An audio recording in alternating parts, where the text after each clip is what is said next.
Welcome to the Connected Teamwork Podcast by Growth Leaders Network. How do we learn to truly thrive together? How do we stay connected to our authentic selves, each other, and our purpose as a team, especially when challenged? How do we unlock the deeper levels of group intelligence? Enjoy this episode of the Connected Teamwork Podcast and learn practical tools to evolve the connectedness of your team to its next level.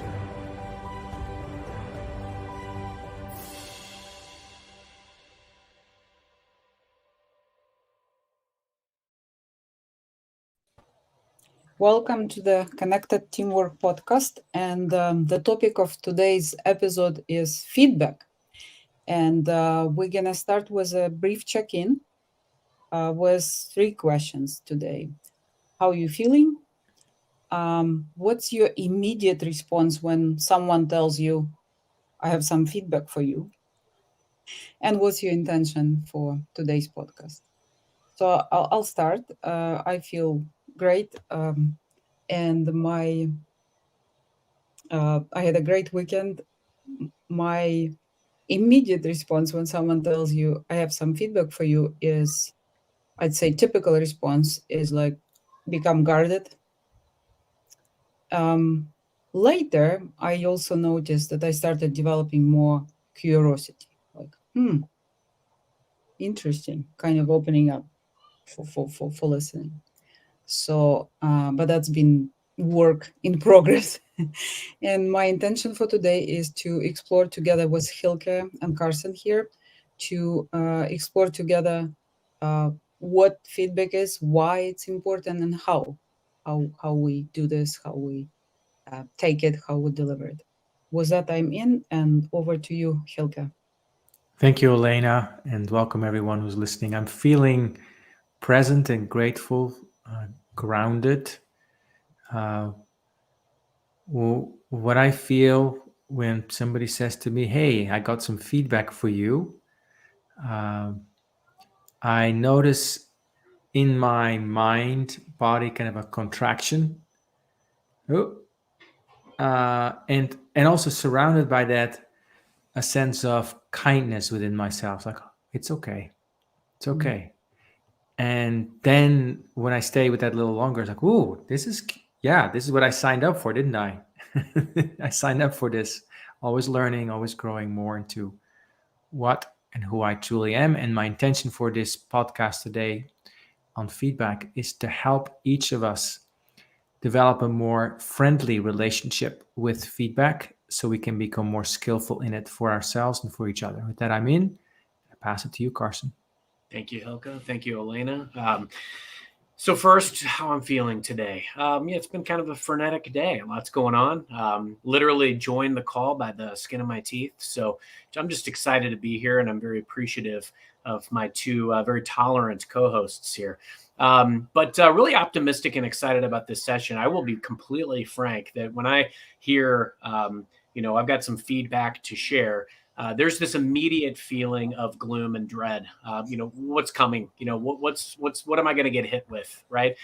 I think a big part of that is because I've always been a perfectionist. I've always strived to, deliver perfect outcomes. And so I take with great pride, my execution of process and, how I go about doing my business. So when somebody says they have feedback, a lot of times I find that compliments are very free flowing. So it's a great job, you did this or that. But if somebody prefaces what they're about to say by, I've got some feedback to give you, there's this immediate defensiveness, kind of as Olena highlighted. But I will say that over time, what's been great, and this segues directly into my intention for today's session, over time, I've really realized the value of feedback, and frankly, even having the relationships where you feel comfortable going to that person and asking for consistent guidance and feedback, and knowing the quality of that guidance and feedback, even if it stings in the moment or it's not exactly what you wanted to hear in the moment. I have learned that being able to sit in that and being able to formulate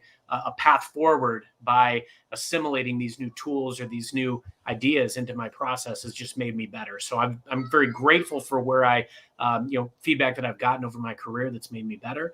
But at the same time, I still, to this day, when somebody's got feedback for me, I'm I get a little bit rigid until I hear it. So with that, I am in as well. And Olena, I'll kick it back to you.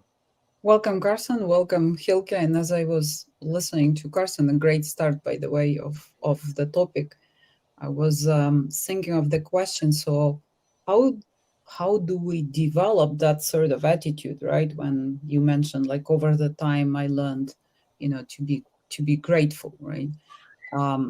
Even though we still have that same sort of natural response, natural reaction. So when I'm thinking about this, I remember the situation from very early days in my career when I was just an assistant to someone who was my boss, and this was my first serious job.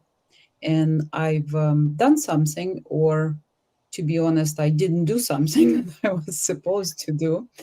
And when I was asked questions about it, I um, choose to make up a story. So it was too embarrassing to say what was the real situation. So I made up the story, basically lied. And my boss, whom I deeply respected, and it was just a few months working together, and who till today remains my close friend and mentor. So she understood what was happening, and after thinking about it, she had a very brief conversation with me, but she got very angry, I think, and it was a brief conversation. But I remember it till today because it made such an impact on me. Because she basically, the key message was, there are all these opportunities in life, like opportunities here, opportunities there, opportunities with me, and so on. And you're gonna be cutting them off if you're gonna continue this type of behavior. And in that 1 second, I moved from being this free-spirited college type of youth, in my attitude and behavior, to an adult who was responsible for their future. So even though that was an unpleasant sort of situation, it made a huge difference in my life. So I'm wondering whether you can each of you can think of a story that made a difference, and what you learned from it, and how you approach feedback based on that. So Hylke, maybe I'll invite you to comment first. Man, oh man, we have to talk about this, huh? So we'll talk about it. Okay, we'll do it. We'll do it. So in about 2008, I was doing this work. I was part of a larger company, and I was asked, together with my colleagues, to facilitate a workshop in Paris, France, on what was called conscious business. I still remember very well. And facilitating a team together, facilitating as a team, requires a lot of trust. Like, you're going to do this segment, and then I'll do this segment, and then it's a whole facilitation process journey that you facilitate. Well, 3 days before the workshop, my boyfriend at the time broke up with me, and I was absolutely devastated. Couldn't think straight. It was just a mess. So I called my boss the day that I was supposed to take the plane from New York to Paris to say, well, yeah, I'm heartbroken. I am devastated. I'm in no position to co-lead this workshop. I'm not coming. And I thought he's going to be very understanding. It's like, oh, I'm so sorry that you're going through this hard time and this and that. Instead, it was very quiet on the other side. And he said, Hylke, I am deeply disappointed in you. I want you to think about the impact that this has on the team and the client of you making this decision. And I couldn't hear it. I couldn't hear it. So I was like, well, I understand it's hard, but I can't do it. So, and he was quiet, and then he says, okay, well, we'll talk about this in a week. We did. I didn't go to Paris. We had a conversation a week later. And he basically said the same thing. But this time I was able to actually hear it. And that was a defining moment for me, because I let myself get carried away with emotional drama, thinking that my feelings were facts, that I was powerless because I had a hard emotion. And actually, I learned in that moment that I could look at my emotion but not be it, and still be of service in that moment. So I thank my then boss very deeply for giving me that very, very tough feedback. What about you, Carson? Well, since we're pulling out all the old wounds here, I'll just dive right in as well.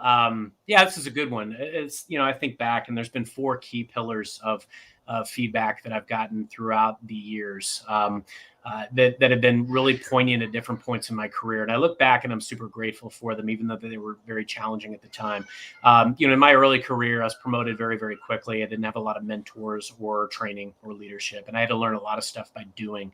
And I was always an advocate for my people, but where I failed was, being able to really build consensus. And what one of my old leaders told me: win the crowd. You got to think very intentionally about the finesse that it takes to invest in all the relationships that matter in your career. And I was very poor at that. I was kind of raised in a career culture where you had to be the smartest person in the room, and that was just the culture at the time. And so I had to be that person, and or at least I felt that way. And I didn't do a solid job of ensuring that all voices were being heard and that I was building consensus broadly. So that was great feedback that I got. Second was control the controllables. It's so easy sometimes to look at the things that are the reasons why you think that you can't unlock your optimal performance. And I was always really good at articulating why this could be done or couldn't be done. But the bottom line is you get paid to execute. And so the feedback that I got was control the controllables. And it's very much like playing cards. I can't control the hand that I'm dealt, but I can certainly control the fact that I keep showing up to get the hand that I'm dealt, and that I play the hand that I'm dealt. And that's what I could control. And that was really needed at that point in my career about 10 years ago. The next one was that your network is your net worth. And this is so applicable to every area where I've ever worked. I've had a couple of scenarios in my career where I was laid off and I had no network. And I thought this great success and these big titles that I had had at previous roles were just going to help me waltz in wherever I wanted. I was dead wrong. I needed to learn very quickly that it came all down to the network and to relationships. And if I look back on my career, almost every single move I've ever made in my career has been because of a relationship or my reputation or both. So your network is your net worth. And then lastly, being the hero maker versus being the hero in your quest to strive for mastery. I've been really fortunate. I had a really great manager mentor that I've worked with for most of the last several years. And one of the things that she was always able to give me the guidance that I needed to level me up. I didn't always like it. And I even told her that. I was like, I don't even like the feedback that you're giving me sometimes. I would always feel very defensive about certain things. And I would feel this compulsion to defend myself or my stance. But my goodness, every time I separated myself from the conversation and I thought about it, I could see the truth in the perspective. And I knew that there was something that I could do to get better. And that's what she wanted out of me, was to level up and get to the best version of myself. And it's been a very successful working relationship. So I'm very grateful for the feedback that I've gotten. But those are 4 examples where feedback made all the difference for me. Thank you. Thank you, Carson. And thank you, Hylke. And we're kind of talking on, let's say, receiving end, right? When we hear the feedback, what kind of emotions we can feel, what kind of situations we went through. And emotions as such, for me, for example, are interesting, both in the conversation and in terms of how you go into conversation. And very often it may be a spontaneous conversation that happens in the situation, right? So you don't have time to prepare. So I'm curious, what's your take on, do emotions help, or should you, follow the advice, like be calm and cool, in these type of conversations, right? Wait till all emotions, because in that case that I shared earlier, There were clearly some strong emotions, but honestly, I think they helped me to get the message. They help the person to get the message across, and they help me to actually take it seriously. So yeah, I have like, I don't know, there may be different situations, so I'm curious what's your opinion on that. Hylke. So for me, it's emotions are not the enemy, but they're also not my master. And so they're great advisors. They help us to, they're informing things. They're informing me, saying, like when I give feedback and I feel, let's say, angry or anxious about something, that gives me some information. Let's say I feel angry about something. That means that something is at stake for me. So me saying to this person I'm giving feedback, well, it would be really great if you didn't do that or if you did that, and I'm angry, then I'm not in integrity. So anger would mean that something is really at stake for me. Now, of course, my work is to let go of my judgment and not project all this stuff on the other person. However, I also need to let the other person know that this is important. And a way I often do that is when I give feedback, I often use a scale from 1 to 10. For example, I will say, on a scale from 1 to 10, I believe that this is how confident I will be in you performing this going forward, 1 to 10. And I'll ask the person the same thing. Or I think the way in which we have this openness with each other is on a scale from 1 to 10 there. And that opens the gap, you could say. At the same time, I let the other person and myself implicitly and often explicitly know that they're okay. And they're okay. There's a much more than this little emotion here. It's like, I might say to myself, Hylke, you're enough. And I might think about the other person, you're enough. I appreciate you. I might even say that to the other person. I really appreciate you for this and that. And I want to have a conversation about something that's very important to me. This is a good time. So that's a few thoughts about that. Carson? Yeah, look, emotions are inevitable. You know, I get nervous when I hear that there's feedback because I take a lot of pride in what I do. And the last thing I want at that moment is for someone to not like what I'm doing or how I'm doing it. I'll give you an example. My 6-year-old, she's nervous because she's going to her first day of first grade tomorrow. Okay. And fortunately for me, I just finished reading How Champions Think by Dr. Bob Rotella. And it was super important that I read this because the way he put it into perspective, that emotions and nerves are normal, but nerves are an indication that something matters to you and that it's very personal to you and that you care about it. So I was able to tell my 6-year-old that, and it's rare because usually my wife is much better at having these conversations than I am. But I actually got some grade A marks from my wife for how I delivered that message because empathy was not my strong suit growing up. But to be able to really sit in that and recognize, like, I'm nervous.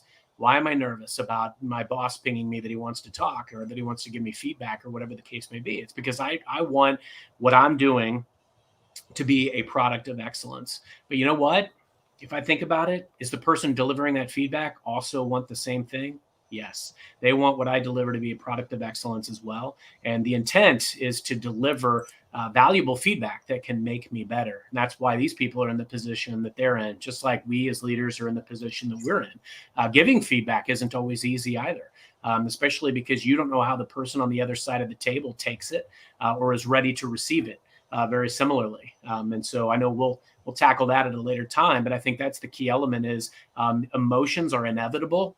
But think about why you're having the emotion. Often it's because you care very much about how you're doing what you're doing. And that's okay. Thank you, Carson. We're going to have a small break. And after the break, let's talk about from a given perspective, why it's important to give feedback to another person and how. Any tips on that? You are listening to the Connected Teamwork podcast by Growth Leaders Network. Do you want to learn more about building the next level of connectedness in your team? Please contact Growth Leaders Network on LinkedIn. And now, back to the show.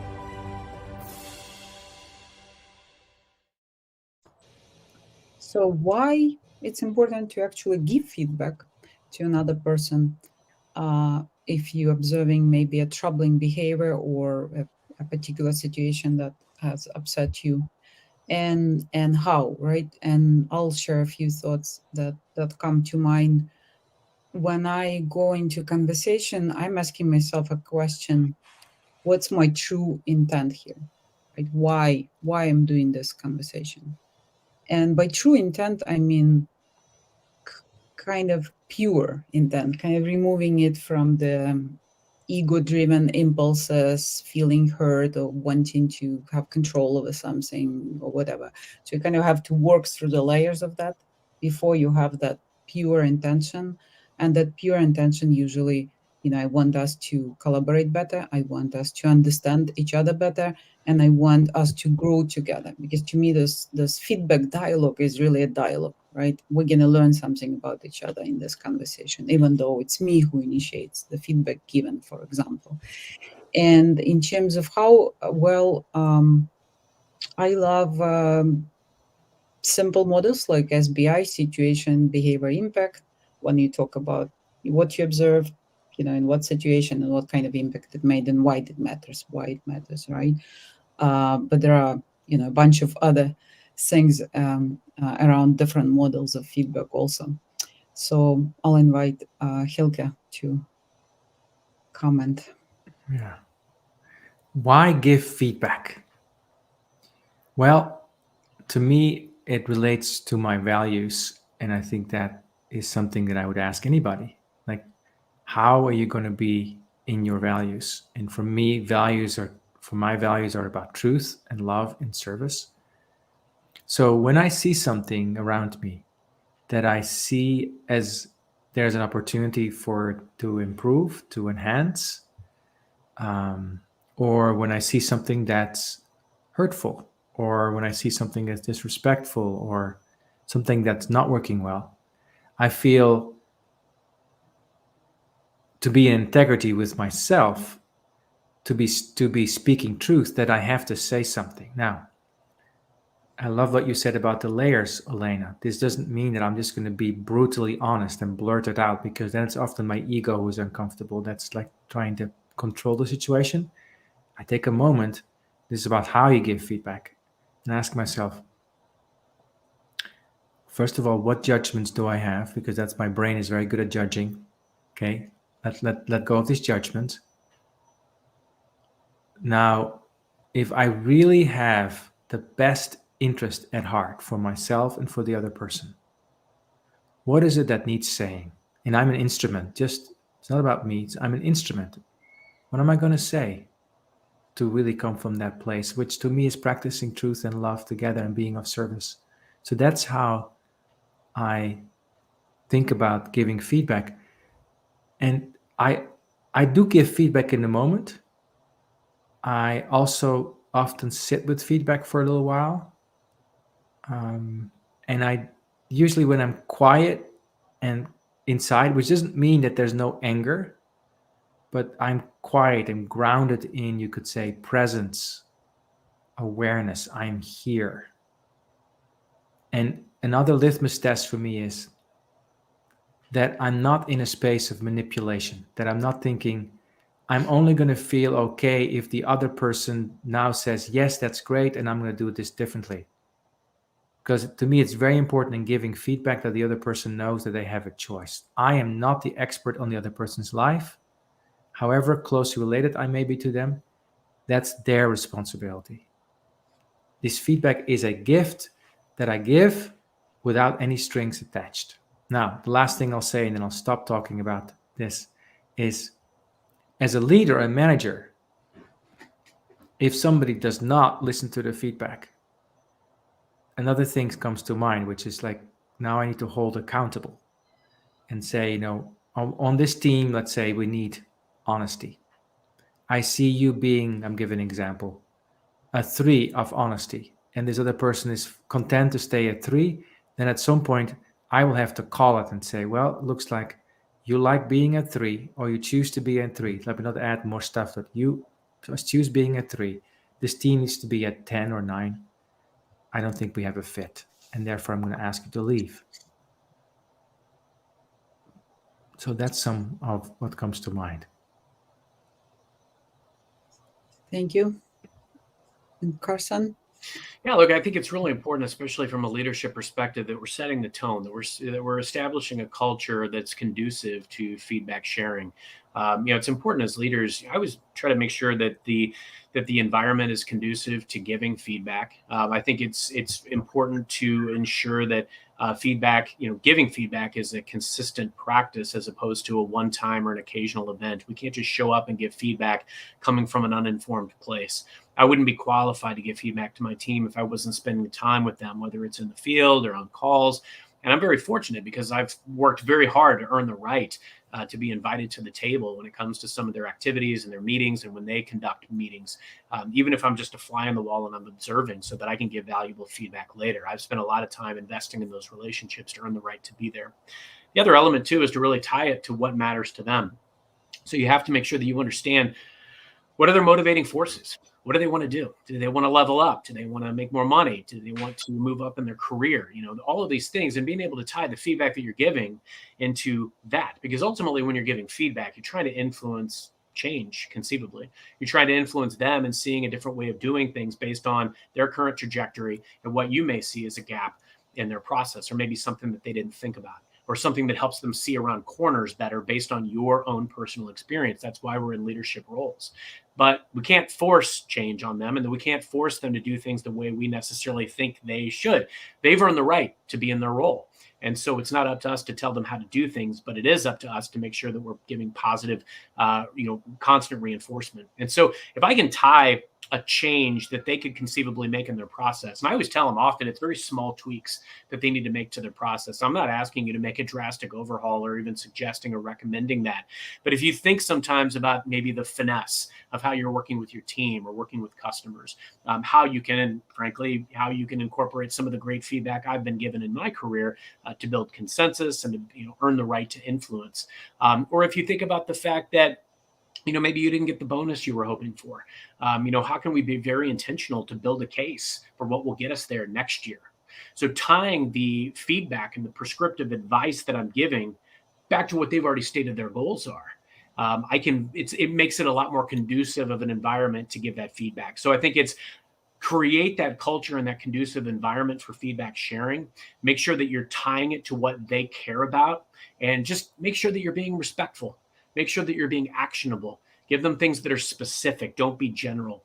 All of those things are going to continue to further the cause of your team. Thank you, Carson. And this is such a huge topic and such an important topic that we may do a few more episodes just on feedback alone. I want to conclude with a tiny story that came to mind also. I actually had to fire one person one time with the sort of final feedback. It was pretty harsh because that was like the last conversation we're having, and the person had to leave that same day. And years after, they came and asked to see me, and I was a bit I'm not sure what's gonna happen, right? So I went to the area where the customers came, and I saw him, and he had flowers and chocolate, and he came to thank me. He said that conversation changed his life. He had a very high position at the time already, so he came to basically share with me his story. So and that just made me realize more that we do have a responsibility, not just in terms of the results of the team or in terms of the relationships on the team, but also in terms of everyone's life choices. When you are a leader and you are a manager and you build certain level of wisdom and maturity, you're also responsible for sharing that with someone when you see something that they need to hear.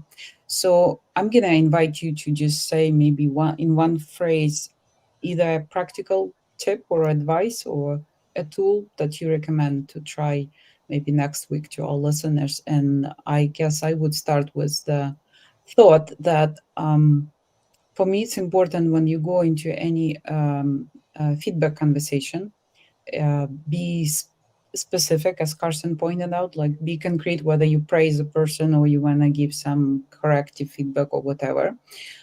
Be specific and bring kindness, like how to do this with kindness, with seeing the whole person, and think about that before going into conversation. Over to you, Carson. Yeah, thank you, Olena. I would say model the behavior that you want to see. And what I mean by that, I always try to lead the charge. I'll often share with my team, what are my goals for the year? What am I working on personally? What has been great feedback that I've been given? And where have I adjusted my approach over the years when I face similar circumstances to what I feel that they're facing? And I think giving them that visibility into my career trajectory is super helpful. Number one, because it just earns their trust. I try to be very transparent with them that I don't ever purport to be perfect. I've made just about every mistake known to man, so that hopefully they don't have to. But in all seriousness, just showing that we as humans we as their leaders are human, and also just leading the charge from an accountability perspective. I hold myself accountable, and I encourage them to hold me accountable as well. It goes both ways. What about you, Hylke? I would think about maturing my intention. So let me be honest with myself about any self-seeking motives that I have, so I feel better. So I get this off my chest, which is usually not kind, usually not honest, and usually not helpful. Just knowing what that's like. Just not like, oh, I can see that movie. Not doing that. Setting an intention that's more mature and saying, okay, how can I be of service to this person, to the situation, to myself, to the team? What would that look like? And I sit with that. That's why I call it maturing intention, because it usually takes a little while for that to become clear what that is. And it's often not what I might want to say in the heat of the moment. Thank you, Hylke. Thank you, Carson. And thank you, everyone who joined us for the Connected Teamwork podcast and for some live comments that we were getting. And see you next Monday. Thank you for listening to the Connected Teamwork podcast by Growth Leaders Network. Take a moment to reflect on what you learned today that can help build your team. Also, if you like, think about one of your team members and what you appreciate about them. Let them know. Enjoy connecting more deeply to what is great about them. And see you next time at the Connected Teamwork podcast.